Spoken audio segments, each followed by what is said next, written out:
All right. Welcome to Walk It Off's Happy Hour Hang. Drew, it's you and me here on a Tuesday afternoon. Yeah, we're hang. Happy Hour Hang. And we're talking the NFL draft. This is going to be an exciting conversation, not just because of the topic, but because I get to hang out with you today. And what's better than doing that on a sunny afternoon? Hey, on a sunny, special day afternoon. It Happy birthday, is. buddy. Thank you, brother, man. I appreciate it. There's nobody I'd rather be hanging out with on my birthday. Hey, we did this. We Yeah. were Don't together. tell that to your wife, but She knows it. We went into this thing eyes wide open, man. Uh, we did this. I was in Nashville for the NFL draft, and you and I celebrated my birthday together there. It was a blast. always a good time. Always a special event. We were hoping to get our guy AT in for some more draft evaluations as well, but he's a little bit under the weather today. But he did give me some spicy takes for the draft, I, so I can't we'll wait to get to hear him. those while we're talking too. But Well, I've got to do what is incredibly unprofessional. I have to do on a video, technically kind of live recording. I got to plug in my laptop, so I got to go. I got to go get my computer oh cord my real quick. god, oh I my know, god. otherwise this thing is just disappearing into the ether. So give me 1 second, and I will be back. Unprofessional So on a happy hour hang. I How know. could you? I'm sure you've got at least while I'm listening, but not right here. Tell me about what you're drinking and what you talked to AT about a little bit. Well, you guys know I told you about my go-to beer for the pool for a hot summertime. Those Schlafferhoffers, grapefruit Hefeweizens. Man, nothing like a nice cool drink, low alcohol, whatever, for your beach hangs, for your pool hangs. Just makes me happy in the summertime. And when we got all this sunshine in Nashville this week, I'm back to the Schlafferhofer, showing it back off for the summertime. And yet, this is the first time I've ever found it in bottles. So, I was gonna say fairly exciting. I've never seen a Schlafferhofer there. Would you say that again 3 times for me, please? Schlafferhoffers in bottles. Schlafferhoffers in bottles. Schlafferhoffers in bottles. Oh, I love it. I love it. And that's why we get paid the big bucks for radio, people. That's right. It's all those tongue and mouth exercises, man. Those limericks and everything. Practice. Unique New York. Unique Unique New New York. York. Unique pronunciation, Red leather, yellow leather. enunciation. Making it happen. Making it happen. That's what we do. But mostly all we just go around and say, woo, tighten up. Fang fingers. We're good at this. Whatever else we need. That's about it, right? There's not much else we need besides knowing a few chants. The hardest ones still are the MLS chants. I got to be Ooh. honest. I got those are the new ones we got to learn that it still elude me. But I You guess know, we're just a couple days away right now I from that do. first game at Yotis Park. I cannot wait. I wish I was going to be there. Are you going to be at the game, And we Drew? just got the big news that Derrick Henry is now a part owner of Nash SC. I saw that. He looks Tying good it in all that together. color, in those colors. You know, Man, Derrick Henry can do no wrong in Nashville. We all know that. no, and I love it when players invest in other ways. And I don't want to say like this. He's the first player to invest because you don't have to invest in a sports team to invest in your community. There's a bunch of Absolutely. that, and of course, players like Eddie George has been a part of this community, making those kinds of investments for a long time. But something as visual and outward like that, especially in the sports realm, is so cool. It shows Derrick Henry's long-term ties to this. I mean, he could of course sell his stake at any point, but is he going to?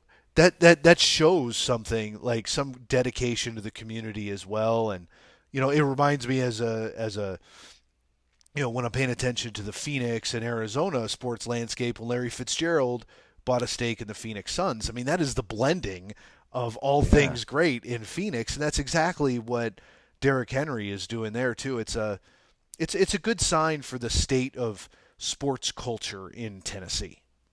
Nah, that's something that we've pushed for since we've been on the air that we've always wanted to see more of. Just seeing, that great attachment between our Nashville sports teams that hasn't always been there, but now we see Taylor Luan and the offensive line being fixtures at Preds games, chugging their beers, and Nash SC, waving the scarves. Derrick Henry owning the part of the team. Yeah, we see John Morant smash a guitar at the Sounds game once. That's It was awesome. really cool, really cool. Yeah, seeing a little bit of you know, you don't want to use all those corporate buzzwords, but when you've got everything flowing in the same direction, your workflow is all together Is with your synergistic? national teams. That's Yeah. the word I was looking for. Sorry, I've never been a businessman. Uh, The synergy the sy- between our Nashville teams is nice to see. yeah, it's a good cadence. The workflow is optimized for sure. Yeah. And we're trying to give a little bit of that today too. I dressed up for our NFL draft episode in this Titans pullover that makes me feel like I'm a front office member. You know, dress for the job you want, right? Call us up anytime, Titans. That's exactly right. Did But that not come with sweet tickets there? I feel like they should come hand in I hand. can neither confirm nor deny Yeah, that box we were seats. offered sweet access. Yeah. But it is Tuesday, as you said, in the afternoon when we're recording this. So big game for the Grizz tonight too. Yes, sir. Got to represent while we're there. I have many sports superstitions, and if the team need a big win, I'm not taking a piece of apparel off my head while that game day is going on. I still haven't found my right mix of apparel for the Grizz. Unfortunately, the only piece of Grizz paraphernalia that I The own apron. is We've is seen a it. Marcus All We've seen it apron. on the happy hour We hangs. have, we have, and it's not. Unfortunately, it's not conducive to everyday wear. But I'm going to look goofy, Drew. But my afternoon, I'm making pizza tonight. So I rolled out Wait, you're some cooking dough. your own dinner on your birthday? I am.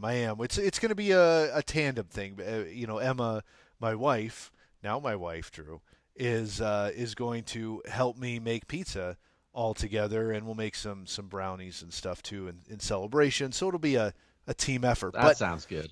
I've got Grizz tonight. I've got Suns tonight. I'm going to be wearing a Devin Booker jersey with a Marcus All apron, and that is what you have to picture for this evening. I like it. I like it. That sounds like a great way to spend the day. It is. I have no complaints. But hey, what do you say we get into this draft talk? Let's do it, man. We're only 2 days away. It feels like this one snuck up on us a little bit just because I don't know about you, but I cannot remember a draft like this with just so much uncertainty. Until yesterday, we got basically the news that the consensus for the number one overall pick has changed. All throughout this draft process, in the early stages, it was Kayvon Thibodeau, but all throughout the this year's draft process, Agent Hutchinson was that name associated with the number one overall pick.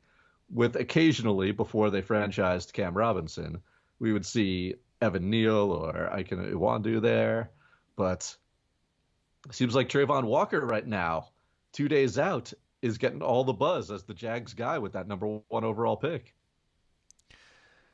Like you said, it's indicative of how crazy that this draft has, or uncertain, like you said, that this draft is, which leads to it being entirely crazy. I mean, I'm seeing mock drafts where Thibodeau's going 9, 10, and like the whole world is upside down. And I can't sit here and say that's a travesty or something No, it's unexpected fun. because that's how this is, and makes our job harder if in predicting or guessing or thinking about what might happen to the Titans, because the 26th pick is something that is so determinant on what other folks choose.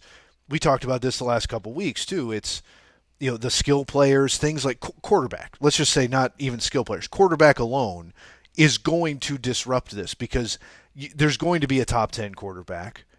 Usually, that's usually the way that things go. There's usually at least two, maybe three, if not a record season like we saw. I think where we saw four or whatever it was a couple years ago go in the first round. Five That in the first 15 last year. geez, this is you can bet on things like that happening. Taking a reach for elite skill players or somebody who has that that edge rush talent that you might want to reach for. And that means that whoever is sitting on the big board at 26 right now for the Tennessee Titans, likely somebody who's around 18, 20, 22 is going to be available for them to go with best available instead of need, which always throws this thing into a weird situation.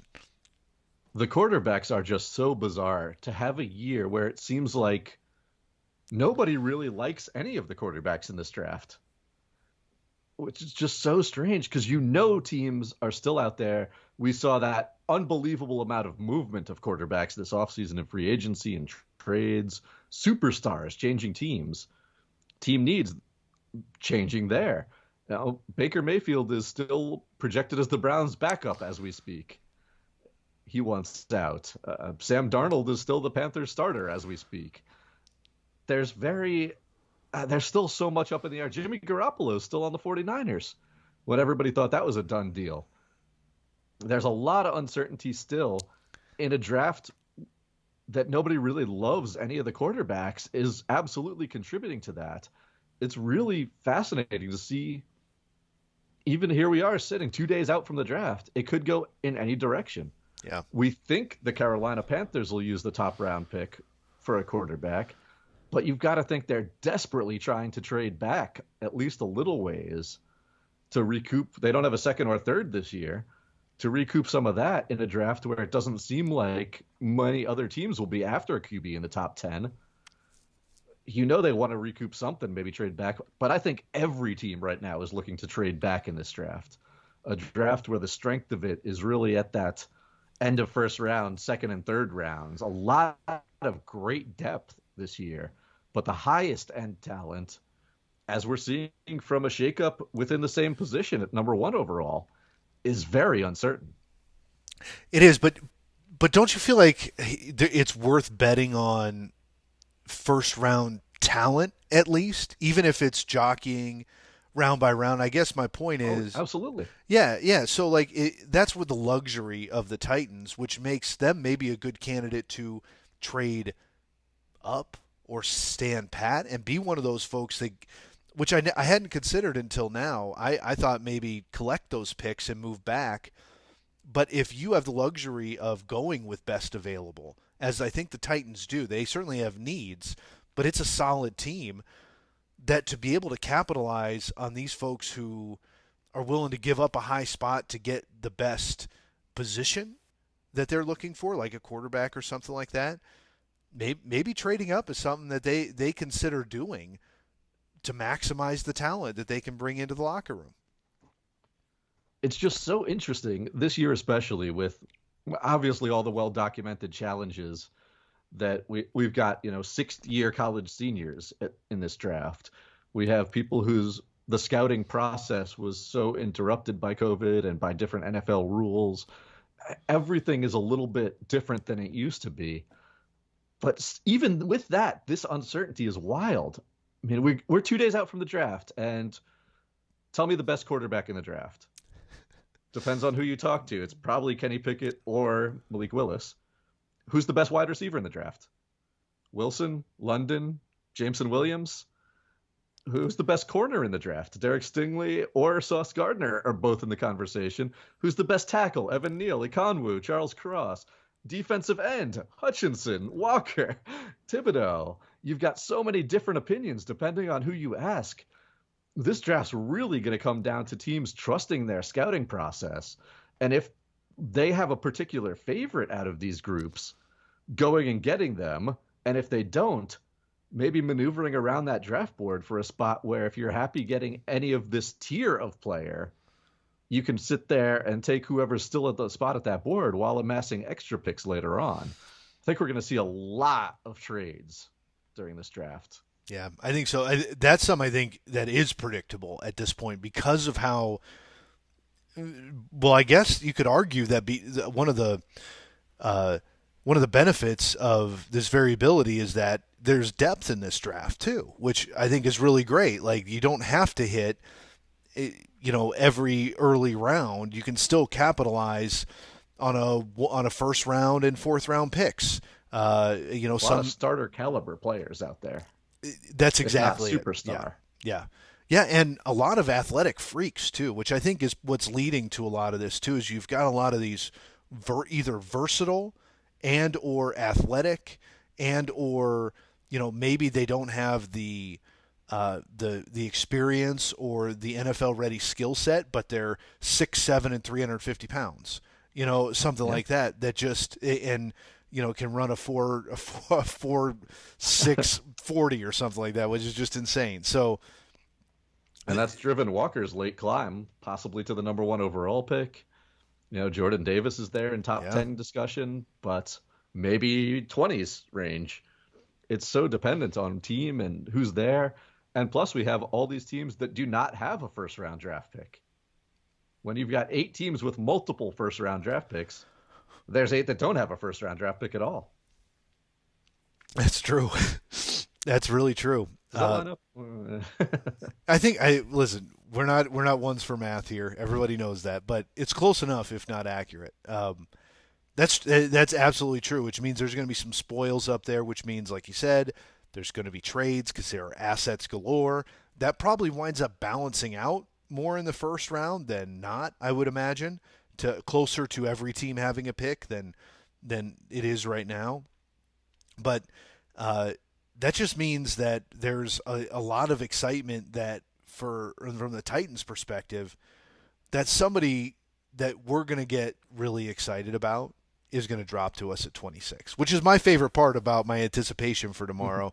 And one of the reasons that I'm hoping that they don't reach for a quarterback because personally, I'm not going to be excited about them drafting a quarterback in the 26th spot. There might be decent value there, decent. It's on the edge in terms of best available, but for them to do that knowing that there's probably going to be somebody who is higher on the big board ranked for them and an elite talent in some aspect, in some attribute available there in one of those other positions, it just makes me hope that they take advantage of that. So we talked about this a little bit on the show on Sunday night. We didn't get nearly as much time as we never do. We never get Never. as much time to go as in depth as we would love to with some of this stuff. But it is, I mean, it is a fascinating draft, especially in that right. It's so dependent on what a lot of these teams with multiple picks go. I love the Titans' position at 26. There's a couple of, depending on how you feel about certain players, what's the Titans' biggest need in this draft? But whatever that is, it kind of lines up with that meaty spot of the draft where they are right now. Whether you think the Titans' biggest need is at cornerback, is at wide receiver, is at offensive line, all of those spots project to have a solid value right there at 26 where the Titans are drafting. And yeah, that's pretty good. And also, again, I'd be surprised, but I wouldn't be shocked if they do go the quarterback route. Just thinking, look, we think it's even that's no sure thing, but we expect Pickett and Willis to be off the board by 26. I would We imagine don't so. know if anyone else would be. It's possible one of them slips down to 26, and it's also possible that teams see one or two go early and decide get desperate and either trade up or use their picks. And we see guys like Des Ridder or Matt Corral go in the 20s also before the Titans go. All of that's still very possible. That's so feasible to me to hear you lay that out for that to happen. But if it is a situation where the Titans do like one of those quarterbacks at the spot, it's not unreasonable to draft them this year at 26. You already have a solid team that, yes, there are needs that you could plug with the more maybe now necessary hole with that 26 pick. But again, this is still a deep draft. You don't have a second rounder, but you've got 2/4, you've got a third. You can start filling in some of those spots later on while you have a 50-year option as a late first round draft pick on your quarterback of the future. If you don't trust Ryan Tannehill to be that guy, after this year, that money gets easier to swallow. You could have someone like I mean, Malik Willis to me would be the most tempting. He has, in my opinion, the most talent of the most upside of any quarterback in this draft. And if you're getting drafted by the Titans, you're sitting a year behind Tannehill. Yep. At least that's not a question. So he could really benefit from that. That would tempt me the most. I like Matt Corral more than I think Corral more than most people do. He's maybe my third quarterback in this draft. So maybe the Titans fall in love with a guy like Corral, or they fall in love with a guy like Ritter. Sam Howell has his fans in the NFL. I'm 100% sure. There are a lot of questions here, and it would sort of make sense to take that pick now. You expect to be a good team. You don't expect to be drafting high in the draft next year when you have more highly rated prospects available to you. If you can get one of the quarterbacks who may be your highest scouted QB in the entire draft this year while staying put at 26, it's a pretty tempting possibility for the Titans. But I still don't think it's the most likely outcome. I don't either, but I think depending on if we can avoid that quarterback run, and of course, like you illustrated, all of this is dependent on what happens in the first 25 picks, and certainly in the first 15 or so. But and what Titan scouts think of him. That's true too. I mean, we got to trust in the Titan scouts, trust in John Robinson, trust in Vrabel in making some of these assessments here as to who fits in this culture, because there's also the piece that the Titans have established a very unique, albeit mimicking of New England to some degree, culture of football here, which is why they've succeeded. They bring in the right type of players. They let go of the players that don't. They're willing to bring in players that everybody and their mom looks at and goes, I don't know if that's a fit or worthwhile, and they find a way to make it fit because they're experts at evaluating what the right fit is in this Titans culture. So you do have to trust in that, and you do have to believe that if they're going to take the number 26 pick and go with a quarterback, that's somebody that's going to fit or have the at least a high percentage potential to do that and have the talent to grow behind Tannehill.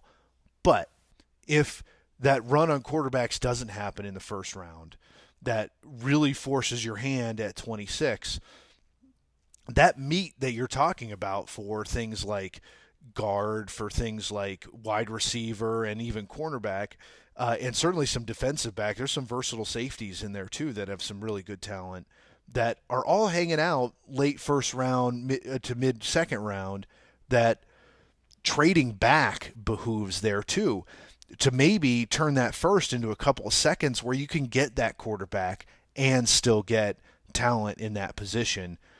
I don't know if 2 seconds is likely, but something like that would be really, really helpful to offset that if our hand isn't forced based on what happens early in the second round. Yeah. Again, there's really nothing that would be a big surprise in this draft. That would make sense. The only thing that would surprise me is if they trade out of that spot to draft a quarterback, because then you lose that 50-year option that having a late first rounder would give you. But if you're filling other holes there, that's plenty likely. 2 seconds in this draft for a late first might work out pretty well. But again, in order of likeliness, I think the most likely pick for the Titans, based on where the draft boards are lying with mock drafts, Zion Johnson, the interior offensive lineman out of Boston College, would be my mock draft to the Titans, as we're sitting here saying it today. It matches a need. I love the player. I think he's incredibly talented and worth being in that spot. And it also doesn't hurt that he rooms with Mike Vrabel's son. That's a really good point. No, I think that'd be a great pick right there. And we all know how important this for the success of the Titans that creating a strong offensive line and fitting culture there is. Probably, I would argue there's no more important role or room, let's call it, in the Titans locker room than the offensive line room, which is why we've been so hefty on Taylor Lewan over the last couple of years, because he's been the beacon of that. And when he's not playing well, which we saw a lot over the last year or so, relatively speaking, of course, or not on the field at all, we suffer. And it's great that we have Derrick Henry who can run well despite having gaps in the offensive line, but that's not the ideal. That's not what gives Ryan Tannehill the best opportunity at succeeding. So it certainly I would put as a holistic top value or top need here for the Tennessee Titans that creating more offensive space there with offensive line and tools for Ryan Tannehill would be the top two things, and just edging that out would be investing in that. So Zion Johnson would be a great pick in that space. Kenyon Green is the other offensive guard that we see a lot in that region on mock drafts. The Texas A&M guard. I feel like he'd be a strong pick there if the Titans. Again, I love that you mentioned the Titans' culture earlier on, because unfortunately, despite the pullover, we don't have access to the Titans' prospect interviews. We don't know how they feel about fits for certain players. We have a pretty good idea with Zion Johnson, obviously, with that connection with Mike Vrabel there. He's probably has some some good reviews there. But yeah, the Titans really do value their culture. And if you want to build on that momentum of being, as we need to remind everybody often, the number one seed in the AFC last season, That did happen. you want to build off of that momentum. You play to your strengths, to your culture. And that is that bruising offensive line, Derrick Henry, your bruising defensive line, which is a monster strength of this team. So, yeah, as many offensive linemen as you can throw into that, as many talented linemen there, that feels like an absolute most likely pick, matching up with the way this draft board falls, to us at least. Yeah, I think I would actually. I don't want to dissent from you or try to just agree, but I think that's our best investment there. The fifth year option with a quarterback, you can argue from investment standpoint if they're in love with somebody that makes sense.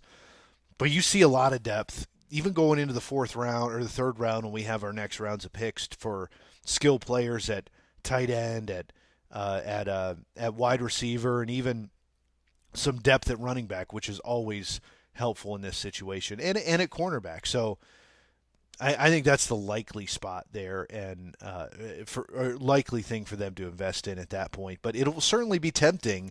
I think the biggest temptation beyond that are some of the wide receivers that are hanging out around there that are really exciting, as you and I dug into a little bit on the call on Sunday on the radio show. That there's everything from big-bodied wide receivers to those gadgety speedsters that can open up the offense that you value really highly, and not you're not alone in that, but I just want to see him succeed so badly. I wanted to see Dexter McCluster be a superstar. I know. They're still, even when they're not superstars, though, what we're seeing now is that they are critical to your toolbox. Like everybody has to have that, even if it's not your second wide receiver. You've got to have at least somebody that you can plug in to run some of these plays that open up the middle and or can be speedy along the outside while you're doing all these other things. And if they help out on special teams, all the better. But yeah, you take the Absolutely. pressure off of AJ Brown as the only guy who can make things happen with the ball in his hands. That's always a good thing. But no, I'm glad you brought that up, because arguably the Titans' two biggest holes in the roster right now would be wide receiver. Robert Woods and AJ Brown are a great starting pair. They still have some question marks about them. And yeah, we saw some of the depth wide receivers make plays last season, but I don't think anyone could argue that you need more in your wide receiver room right now. No, none of us really liked those picks later in the draft last year when, Des Fitzpatrick, Racing McMath. I don't think these guys are the answers as a starting wide receiver in the NFL right now. Hopefully they still have roles on special team and depth, but that's the role you're at. If you want a starting quality wide receiver, and every team needs at least 3 in today's NFL, maybe you get somebody in there. Somebody like Treylon Burks would look fantastic on the field right now for the Titans next to those two. And your other defensive secondary. Christian Fulton took a huge leap last year, but Jack Rabbit Jenkins got released. There were two high draft picks last year. We barely saw any of of Caleb Farley on the field, while Molden played a lot and pretty well. You can feel all right about those guys, but if a Kyler Gordon's still there, if a Kyer Elam's still there, maybe even McDuffie, there's a lot of cornerback names that would be a good value at that point in the draft. And there's also a lot of great safeties in this draft. I picture a lot of them more as second or third rounders. But hey, we're not really at this part of the show right now, but why not since we're on it? One of my favorite players in this draft out of the first round might sneak in there. Who knows in this year? But Jalen Peter at the Baylor safety. Just there's a lot of good safeties in the same general tier as Peter, but sometimes you get a gut feeling just watching somebody, and that's one of mine this year. He's a guy I'd want on my team.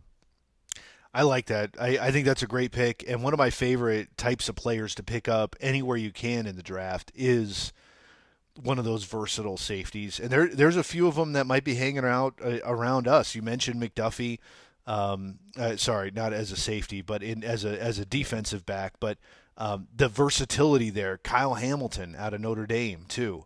Um, Oh, I would be shocked if he's there at 26. But hey, but those are the stranger things things have that happened. could open up. It's definitely a stretch. But After that poor and pro there's day two he of them.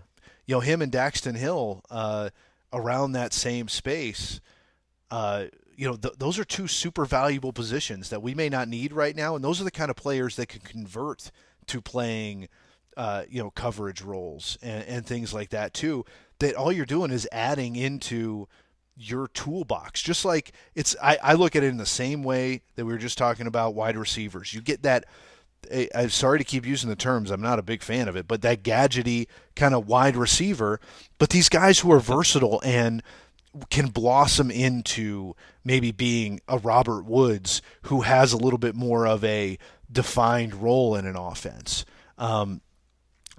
Those are both super valuable to just get in your room, especially if they fit the culture, and just let them grow into where they need to be. I mean, somebody like that on the offensive side, one of those wide receivers can run running back packages too, can run sweeps, can open up the offense and give a lot of different things for Tannehill and for Derrick Henry to operate in their core game plan.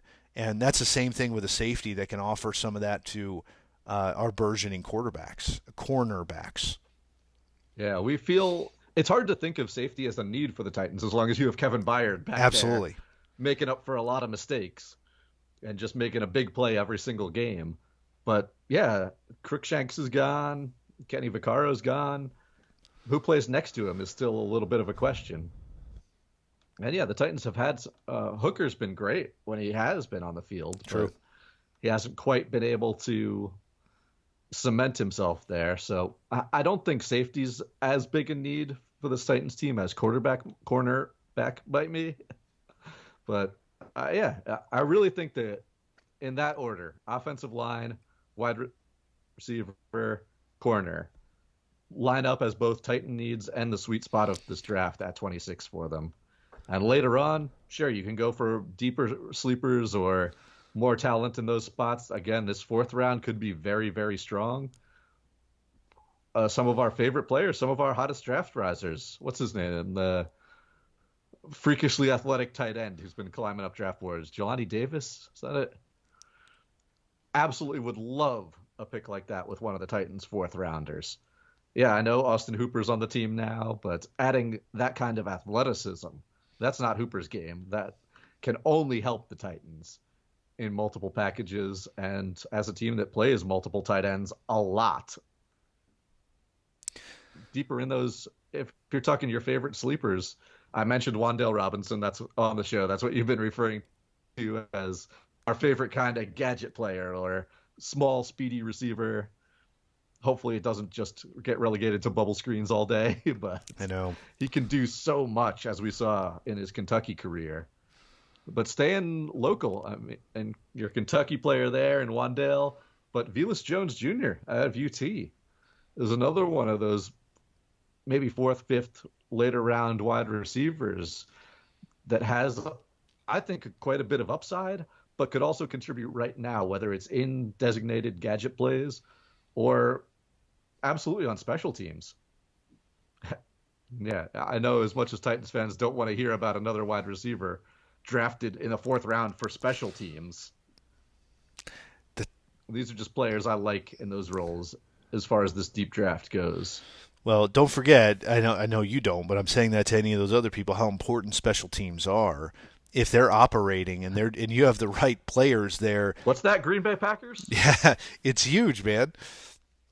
And it's been a strength of the Titans for a long time. So investing in that is huge. And if it's your farm team to grow up some players that can be make offensive impacts, especially as a wide receiver, then by all means do it, man. Load up there. It's not fun the first year, but we're in a position as Titans fans that just like we're talking about, a quarterback isn't going to get us super excited this year. I don't know. Maybe I'm only speaking for myself because the prospect of a good quarterback that fits is always exciting. But we have the luxury of investing in the future and getting players in here that fit our culture. With that said, I still maintain the most important thing for the Titans to do in the early parts of this draft, at least, are shore up their most glaring gaps, which you so gracefully outlined, so that we can win a gosh darn championship, man. Like, what else is more important right now than doing That's it. that? Your window is open.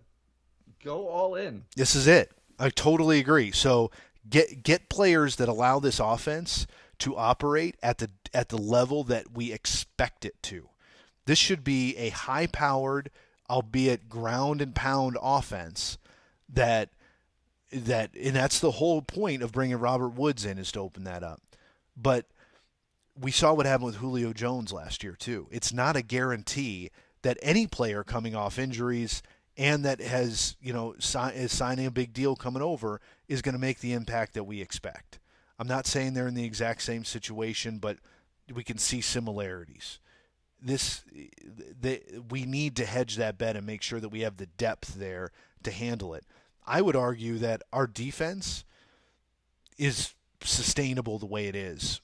I don't want it. I certainly think we need to shore up that defensive back cornerback space, but I would say for sure offensive line and offensive weapons would be the top two priorities to make an impact in winning a championship this year. And if you make AJ Brown a little bit happier before these contract negotiations, that doesn't hurt It either. only Get him a field helps. stretcher, see what you need. Yeah, I would love to see one of those field stretching wide receivers join the team too. There's a lot of different directions the Titans can go here. But again, that biggest, maybe most attention grabbing headline pick, I would not be mad if they draft a quarterback this year because I do trust John Robinson. I do trust the Titans culture. And I feel like that would mean they don't think they have no plans on flopping it all over, on rebuilding this team. You get your quarterback this year when you're picking when the strength of the quarterback draft lines up with where you're picking in the draft.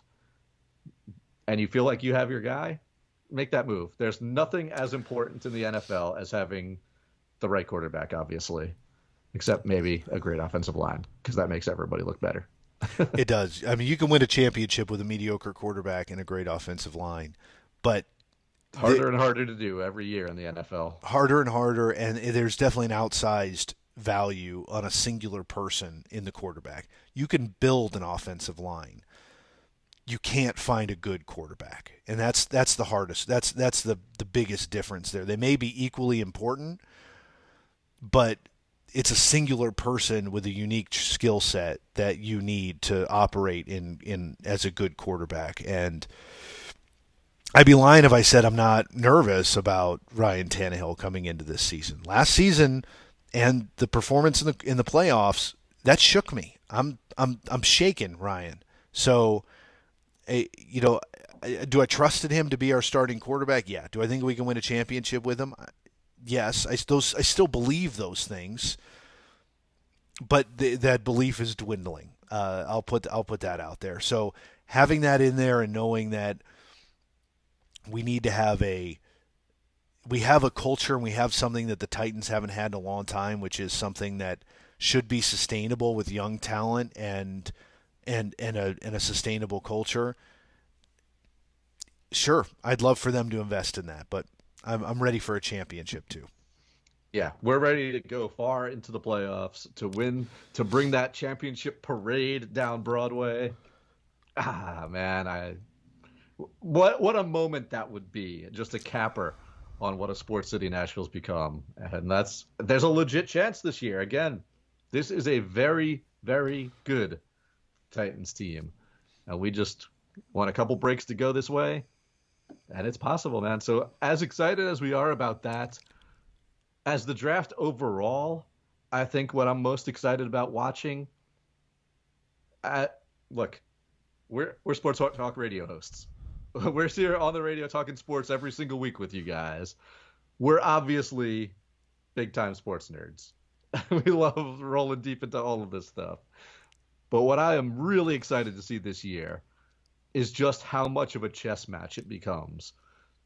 With all the uncertainty, trying to play other teams' draft boards. This is why I love franchise mode when you're playing Madden or something. And you go into that draft. Look, in the NFL, they can't just save before it and reload if it doesn't go their way. That's true. Higher We've got stakes. multiple teams with top 10 picks. And where are you going to go? If you're the Jets with 4 and 10, you've got to be thinking so hard. Who can I get at 4 that I can't get at 10? And vice versa, out of your favorite prospects in this draft. We're pretty sure that defensive ends are going to go at least 1-2, if not 1-2-3, which puts that at maybe a little bit of higher premium. The Giants at 5 and 7 gets interesting as well. The Panthers are there at 6. Do they take their quarterback? Do they take an offensive lineman they desperately need and hope that improves Darnold? Do they trade out? And then who knows who's coming up for what? So who do you take at 5 when you think you can still get somebody at 7, 2 picks later? Or do they trade out and try to get more picks, or trade up and try to get someone they're really, really going for? It's such an incredibly fascinating year.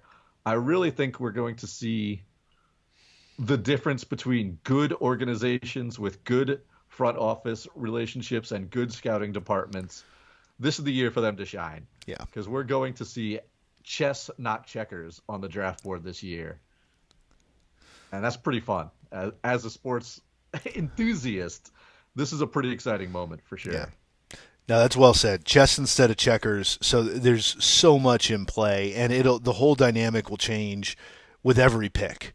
I like that it's relatively predictable what the first couple picks are probably going to be, but I think I would not be surprised if one of those was totally shaken up, which changes the whole board for everybody. So we've heard a lot of buzz lately that Derek Stingley could be the Texans' pick at number 3.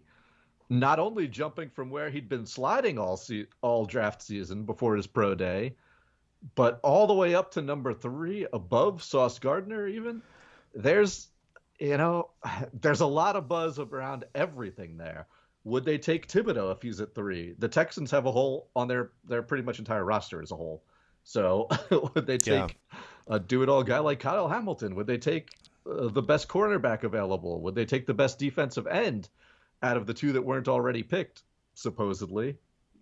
Or, maybe an offensive lineman. Neil, Ikonwu, those guys are very deserving of being top 5 picks, top 3 picks, maybe even top overall in a draft like this. Yeah. But I will say that I do like seeing this late run for Trayvon Walker getting all the buzz at going number 1 overall right now, because just as a storyline, Softy, Hutchinson staying in Michigan and trying to turn around the Lions with that second pick, that's nice. I Nice like and that. Simpatico. I like that. The Lions certainly deserve and could use some kind of win and something to rally around there when your whole team dissipates and goes and wins a championship elsewhere. So that's really, I like that. I like that a lot. And that could happen. That could happen. There's going to be spoils coming in. I think that's the other part of this, is that it's not just that it's hard to make a decision for these early ones, but that means that somebody picking at 8 and 10 and 12, and there's some spoils to be picked up there that could be like franchise changing. And I think that's also what's exciting, especially to see what the New York teams do with their couple of picks that are high. Um, there's things that could really turn them around based on the fact that they've got quarterbacks that they're ready to roll the dice with, and I think that feels really good for both the Jets and the Giants to know that they could pick some really game-changing players to plug in, and if their quarterbacks do something this season, then those could be teams that definitively compete. Man, so many options. We love the NFL draft season. There will never be another one like downtown Nashville NFL draft, obviously, but we'll hope to get it back at some point. We're so excited about this. Hey, man, before we wrap this up, I've got a big, nice, hot, spicy take from our Ooh, draft guy, AT. let's I've hear been it. waiting to saving it for you. I love this one. We'll give you some spicy takes too, but I love his. It's a favorite of. As soon as he said it, I said, "Man, that's nice. That's a spicy take." He said he couldn't be here with us to broadcast with you guys, but I asked him for one thing about the draft he felt strongly about, and he told me that Tyler Linderbaum is going to be the best player out of this draft. Ooh, that's a spicy a take. I like it. I love it. I thinking strongly on Linderbaum too. I want, the other team that's close to my heart, the downtrodden New York Jets. I would love to see him fall to one of those top early second round picks that they have because I see a lot of Nick Mangold in Linderbaum's Ooh, game and someone you can just anchor your line around for years. So when a guy who we respect his draft takes like Anthony Thomas tells us that he thinks Linderbaum could be the best player out of this draft, man, that grabs some attention. yeah. Talk about game changing. Can you imagine if your Jets could get a couple of players in the first round that really, whether that's a edge rush or a skill player that just changes everything. You get your quarterback makes a big difference, big leap this next year, and you get to anchor your offensive line with somebody that could be the best player in the draft. You can't draft better than that. Speaking for them, I would love to see Sauce Gardner go with the 4 pick. And then it's at 10. Again, it depends on the board, but you should have your pick of one of the top wide receivers available. Whether on their board that's Garrett Wilson, whether on their board that's Drake London. Nail that pick at 10. Potentially a defensive end slips, and you could get a guy like Thibodeau there too. But I love the idea of coming away with Gardner, Drake London, let's say, and then Linderbaum with an early second pick, or using those multiple seconds to get back into the back end of the first round for him. Yeah, That feels real strong. Or if I'm the Cincinnati Bengals, who've been beefing up their offensive line as their only real weakness on a Super Bowl team last season. I know we still don't want to talk about it, Titans fans, but got one mistake away. Could have been us. But yeah, if that Bengals team, who's already done work on their offensive line, can stay pat where they're sitting and pick up a guy like Linderbaum as another piece, that's scary. it is. There's a lot of really, really powerful options here. I love thinking about that. I love thinking about a center, a position who, again, one of the very few that we have a consensus best in the draft for this year. But because of where he plays, you might be slipping down the draft boards a little bit.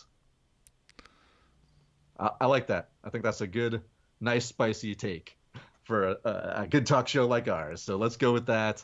I like that one too. You got any favorites or spicy takes for us? All right. Well, Favorite sleeper prediction. I am certainly not as good at making these choices as AT is, but I'm going to give you a spicy take, and it goes back to this wild quarterback room that we're talking about.